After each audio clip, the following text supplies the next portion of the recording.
It seems that a week doesn't go by without a significant story about hacking or cyber attacks of some kind. Just this week, there have been new concerns over the posting of celebrity photos and a potential credit card breach at Home Depot. One online community known as Anonymous often captures some of the biggest headlines for their hacks. Earlier this week, Sreenivasan recorded a conversation in our New York studios about its origins. Hackers who self-organize under the collective name Anonymous have been involved in cyber attacks on everything from corporations to intelligence agencies to local governments, even at one point the NewsHour website. In this week's issue of The New Yorker, David Kushner takes a close look at Anonymous in an article, How Anonymous Incited Online Vigilantism from Tunisia to Ferguson. He joins me now. So Anonymous has a slogan that says, "We are Legion." Who are Anonymous, or what is Anonymous? How are they organized?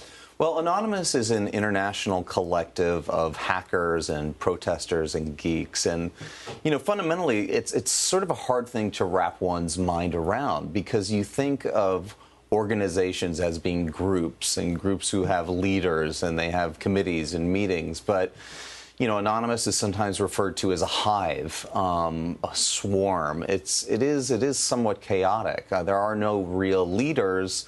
There are people who organize different actions at different points in time. But essentially, you know, what they've evolved over the past, 10 years or so from an organization that was mainly looking for what are called lulls, so for kind of laughs on the internet, to a really strong force for social change and protest. You document a lot of these denial of service attacks. Right. How significant are they? What can they do to a company or a government? Well, there's a lot of concern about these denial of service attacks. And what that basically means is when you hear about websites that are taken down, this is often the method that's used. And the way that it works is that a website is essentially swamped with so many requests that it can't handle it, so it'll crash. You know, on one side you have the protesters, such as those in Anonymous. They say, you know, for us, this is a form of protest. This is like blocking the entrance to a restaurant or a bank or something like that. In kind of a civil rights vein. That's the way they'll frame it. But then on the other side, you'll have the businesses or the city governments who've all been subject of these attacks. I mean, you have businesses like PayPal, which was attacked, and they claimed, I think, damages of $5 million, something like this. You have city governments. I mean, the person I wrote about in the New Yorker story, who goes by the name Commander X, one of his actions was against the city of Santa Cruz, and he took down the city website for about 20 minutes. So, you know, you'll have governments say that this is disrupting the service, their ability to get information out. Businesses are claiming loss of revenues. So there's these two sides to it. So how, you know, there's kind of an interesting distinction. How skilled are these people? Because on the one hand, you kind of point out that not all of them are actually really gifted computer coders and hackers. But on the other hand, parts of Homeland Security or the FBI or CIA are very concerned about the threat, and they're saying they could take down in real important public infrastructure. You're right. And one of the parts of the story, what I'm reporting on, is a few years ago, there were briefings in Capitol Hill about this idea, about this threat of Anonymous. Keith Alexander at the time was suggesting that Anonymous had the capability to attack power grids. There are some people who say that was essentially beating the drum for some legislation at the time. But, you know, to think about Anonymous again, thinking about them as this hive, within that hive, there are some extremely gifted hackers, very sophisticated hackers who could do a great deal and can cause a lot of damage. But, you know, after reporting on this for the last year or so, the collective wisdom is that maybe 20% of the people who identify as Anonymous are actually hackers, and that the other 80% or so are just kind of protesters, you know, like I said, geeks, disenfranchised. It's become kind of a catch-all for all of that. And you've also got an interesting phrase in your story.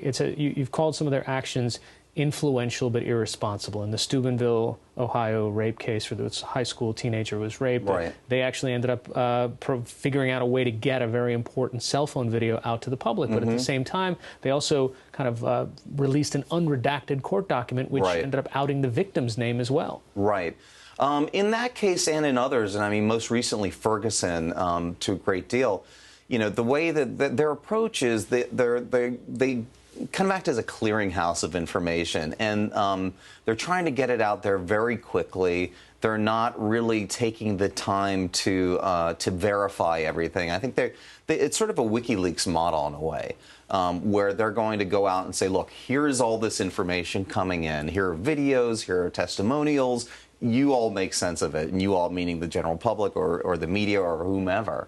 So, and sometimes in that kind of fire hose blast of data and media, there'll be some things that are impactful, such as that video, and then there'll be things that aren't, and there'll be things that are problematic, such as in Ferguson, when there was a rush to identify who was the officer who shot Michael Brown, and Anonymous, or someone representing Anonymous, released the wrong name.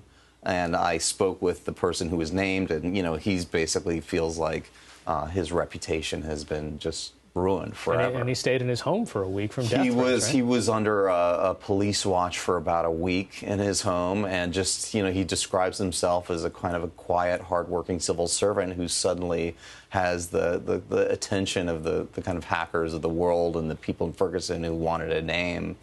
And and there were people within Anonymous who did come out and apologize for this, but there is an element of chaos to all of this. All right, the article about Anonymous is in this week's New Yorker. David Kushner, thanks so much for joining us. Thanks for having me.